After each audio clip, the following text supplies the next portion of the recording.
Intel yang digaji oleh negara dari uang rakyat untuk menjaga kedaulatan negara kesatuan Republik Indonesia, supaya drone laut Cina tidak masuk ke tanah kita, supaya negeri kita tidak dijajah sebagaimana dulu dijajah oleh Belanda dan Jepang. Itu tugas pokok mereka. Betul?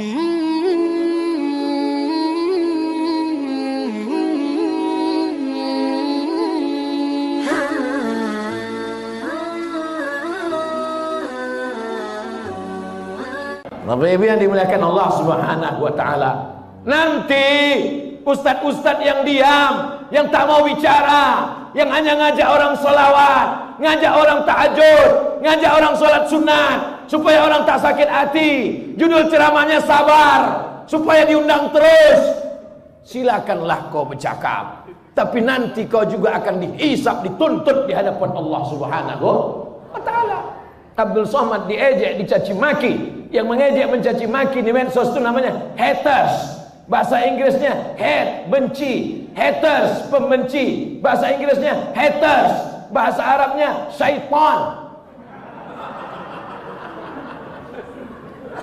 Intel yang digaji oleh negara dari uang rakyat untuk menjaga kedaulatan negara kesatuan Republik Indonesia, supaya drone laut Cina tidak masuk ke tanah kita, supaya negeri kita tidak dijajah sebagaimana dulu dijajah oleh Belanda dan Jepang. Itu tugas pokok mereka. Betul? Jangan sampai kalian salah pikir, saudara-saudaraku. Kalian bukan musuhku, kalian saudara-saudaraku. Kita sama-sama cinta NKRI ini, kita sama-sama cinta dengan negara ini. Bedanya jalannya saja yang berbeda. Jadi kalau ada di antara kalian tidak pakai seragam, kalian pakai baju koko, kalian pakai sorban, kalian pakai jenggot, itu tugas kalian. Silakan laporkan. Ceramah Abdul Somad tidak ada yang rahasia. Ceramah Abdul Somad diupload di internet, didengar di radio. Ada di antara kalian yang memotong, ada di antara kalian yang mengejek, ada di antara kalian yang mencaci maki. Silakan. Kita semua akan mati di hadapan Allah Subhanahu wa taala. Ada yang tak mati-mati, ada iblis. Anzirni ila yaumi yub'atsu. Bangkitkan aku, matikan aku, panjangkan umurku sampai hari kiamat. Apa kata Allah? Innaka minal munzarin. Kau panjang umur sampai nanti hari kiamat. Induknya adalah iblis. Adapun yang bisa mati sekarang itu setan. Setan-setan itu memang bisa mati. Jadi kalau ada orang mengatakan yang baik mati, yang jahat tak mati, semuanya mati. Baik mati, jahat pun mati. Itu tetangga kami Pak Ustadz, main judi, berzina, mabuk, sakau, tak mati-mati. Ditunda Allah sayang supaya dia bertaubat. Yang mempertahankan tanah wakaf mati. Yang bermain-main, yang pakai duit, yang menipu-nipu, yang memainkan tanda tangan, yang memakan sogok, mati apa tak mati? Lalu apalah gunanya hidup ini kalau semua kita akan mati? Untuk apa dibuat Allah hidup dan mati? Dibuat Allah hidup dan mati liyabluwakum ayyukum ahsanu. Kalau kalian laksanakan tugas saudaraku, kalian dapat balasan pahala, dapat gaji dari negara, dapat pahala dari Allah karena menjaga ketentraman negara. Tapi kalau kalian pakai seragam, pakai sorban, pakai jenggot, pakai jubah, pakai koko hanya untuk memata-matai, aku takut khawatir nanti di akhirat dibangkitkan di padang mahsyar. Apa kata Allah Ta'ala? Ini kau masukkan ke surga untuk memata-matai saja. Nanti habis itu celupkan dia ke dalam neraka.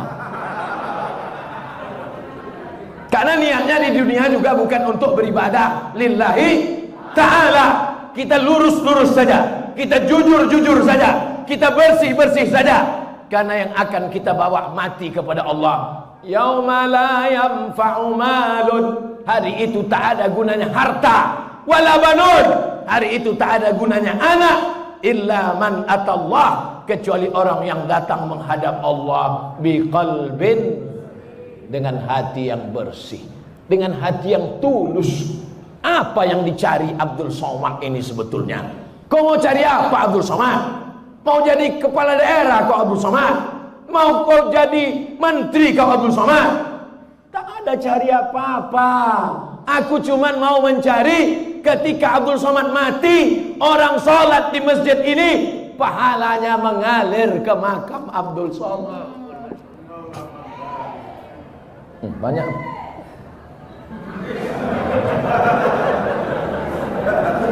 Sebetulnya masjid itu dulu sudah mau tumbang. Sebetulnya masjid itu sudah capek masyarakat mempertahankannya. Tiba-tiba ramai orang berkumpul, datang Abdul Somad. Sebetulnya jamaah sudah semangat, Abdul Somad hanya menambah semangat saja. Bertahan kami, tak jadi. Mengalirlah pahalanya ke makam Abdul Somad, karena Abdul Somad belum ada membangun masjid. Kalau kau sanggup bangun masjid, bangun masjid. Kalau kau sanggup wakafkan tanah, wakafkan tanah. Tapi kalau kau tak sanggup, pertahankan saja yang ada. Sudahlah tak membangun masjid, sudahlah tak mewakafkan tanah masjid, mempertahankan yang ada pun tak bisa. Mati ajalah kau, beb. Betul. Anak-anak muda yang hidup di tahun 2021. Tahun berapa sekarang? 2021. Umur kalian 20, 25, 30. Kalian akan ditanya di akhirat. Kau dari mana? Dari Riau. Pergi masuk surga. Beda pertanyaannya. Kau dari mana? Dari Medan. Tahun berapa kau waktu hidup anak muda di Medan? 2021. Tahu kau ada masjid yang mau ditumbangkan waktu itu? Tahu. Apa yang kau buat? Diam. Masuk kau dalam neraka jahanam. Karena tak peduli kepada rumah Allah Subhanahu wa taala. Kau dari mana? Dari Medan. Tahun 2021 berapa umurmu waktu itu? 70. Dimaafkan.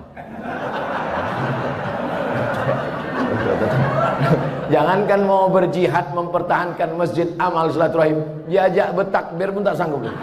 Allahu Akbar.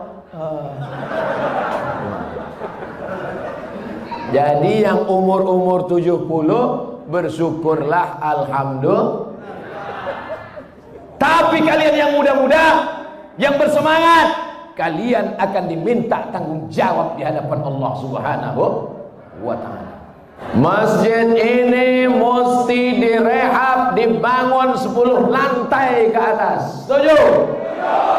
Di atas ada ruang convention hall, di bawah ada parkir bawah tanah, ada ruang pertemuan. Anak-anak gadis lajang yang mau nikah, nikah di masjid. Biayanya dipakai untuk kelanjutan tahfiz Quran. Dari maghrib ke isya ada maghrib mengaji. Yang tua-tua, yang amil-amil mau ke masjid, dibuatkan lift, dibuatkan eskalator. Ini pusat kota, banyak orang kaya. Masjid ini tetap ada sampai hari kiamat. Bangunan ini boleh ditumbangkan, tiang-tiang ini boleh diganti, kubah ini boleh diganti, tapi diganti dengan yang lebih mahal, dengan yang lebih mewah, dengan yang lebih canggih, dengan yang lebih bermartabat, supaya bangga anak cucu kita di masa akan datang. Sesuai dengan namanya, masjid ini masjid amal silaturahim, bukan amal satu orang, tapi amal ramai orang. Jangan ragukan kekuatan M3, mak-mak milenial.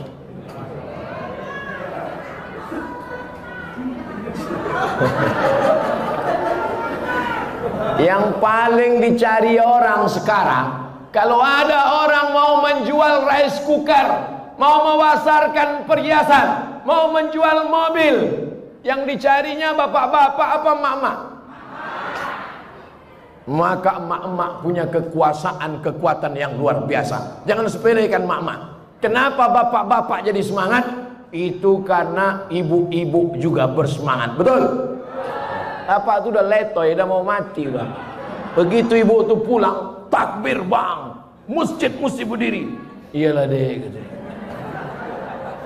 Jadi ibu-ibu ini luar biasa. Ibu bisa mempengaruhi suami, ibu bisa mempengaruhi anak, ibu bisa mempengaruhi menantu, ibu bisa mempengaruhi cucu, ibu bisa mempengaruhi tetangga. Maka dengan satu ibu, insya Allah jamaah melimpah ruah.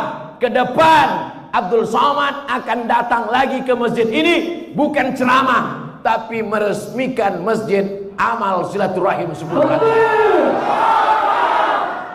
Pemencetan tombol di lantai 10, convention hall, perpustakaan, laboratorium, parkir bawah tanah, masjid mengaji, ruang mu'allaf. Semua orang Medan mau masuk Islam, datang pengajiannya di sini, pakai AC, tak macam ini panasnya minta ampun. Pemencetan tombol Masjid Amal Silaturahim oleh Profesor Dr. Abdul Somad LCMA. Habis baterai. Semua mesti berawal dari mimpi-mimpi. Itu Abdul Somad tukang mimpi. Mana pula ada duit? Kita iklankan melalui Instagram, kita iklankan melalui TV. Assalamualaikum warahmatullahi wabarakatuh. Saya sedang berada di Masjid Amal Silaturahim Kota Medan. Kita akan membangun masjid 10 lantai. Saudaraku yang sedang merantau dari Sabang sampai Papua, yang ada di luar negeri, silakan kirim ke nomor rekening berikut ini. Pembangunan masjid 10 lantai Amal Silaturahim akan kita resmikan pada tahun tanggal 2 bulan 2 2022. Innama amruhu idza arada syai'an yaqula lahu kun. Allah cuma ingin menguji. Ada yang diuji dengan sakit, sabar. Ada yang diuji dengan miskin, sabar. Ada yang diuji dengan buta, sabar. Ada yang diuji suaminya dilarikan pelakor, sabar. Ada yang diuji dengan anaknya kena autis, sabar. Ada yang diuji sakit kakinya, sabar. Ada yang diuji dengan diabetes, sabar. Tapi kenapa ketika diuji masjidmu, tempat ibadahmu, simbol agamamu, tanah wakafmu, mana sabarmu? Sabar bukan diam. Sabar kau pertahankan sampai tetes darah penghabisan. Cuma takbir-takbir aja. Takbir bukan main lagi. Pas giliran sedekah 5.000 perak. Mana kita mau membangun masjid 10 lantai?